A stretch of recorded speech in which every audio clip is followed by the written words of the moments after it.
ایک بالکل ہی دنیا دار شخص نے مجھے اتنا زبردست میسج دیا کہ وہ مجھ سے بھولتا نہیں ہے. 2 بھائی ہیں. میں نے اس سے پوچھا کہ تمہارے بڑے بھائی کہاں رہتے ہیں؟ تو کہتا ہے فلاں جگہ کے اوپر رہتے ہیں. میں نے کہا تم کہاں رہتے ہو؟ تو کہتا ہے میں فلاں والے جو ہے وہ علاقے کے اندر رہتا ہوں. میں نے کہا اچھا، مطلب تمہارے بھائی جو ہیں وہ والد والدہ ان کے ساتھ رہتے ہیں؟ کہا نہیں، ان کے ساتھ نہیں رہتے. اب جملہ سنیے گا اس کا. میں نے کہا والد والدہ تمہارے ساتھ رہتے ہیں؟ تو کہتا نہیں. میں نے کہا پھر کس کے ساتھ رہتے ہیں؟ کہا نہیں، میں والد والدہ کے ساتھ رہتا ہوں. جملے میں فرق کتنا ہے؟ رہے ایک ہی گھر کے اندر رہے.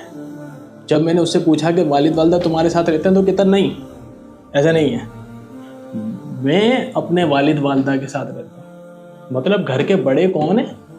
والد والدہ ہیں. بھلے اگر وہ کما کے نہیں رہے، بھلے اب جو ہے وہ گھر کی لیڈرشپ اگر ان کے ہاتھ میں نہیں ہے، پیسہ کما کے اگر وہ بیٹا لے کر آ رہا ہے، بزنس سارا وہ بیٹا ہی سنبھال رہا ہے، سارا گھر کا راشن نان نفقہ سب چیزیں جو ہے وہ بیٹا کر رہا ہے، ساری لیڈرشپ سارے کام جو ہے وہ بیٹے کے ہاتھ میں، لیکن اس کے باوجود بھی الفاظ سنے اس دنیا دار شخص کے. اللہ تعالیٰ اس کو جو ہے وہ نیک بنائے، اللہ تعالیٰ اس کو جو ہے وہ اپنے ماں باپ کی آنکھوں کی ٹھنڈک بنائے. جملہ سنے وہ کہتا ہے کہ نہیں، میں اپنے ماں باپ کے ساتھ رہتا ہوں. ماں باپ ہمیشہ بڑے رہیں گے. فیملی کے گھر کے ماں باپ بڑے ہوتے ہیں ہمیشہ. کتنا زبردست جملہ. یہ جملہ جو ہے نا، جس انسان نے بولنا سیکھ لیا نا ماں باپ کے بارے میں، اس کی جو ہے وہ فیلنگز ہی چینج ہو جائیں گی.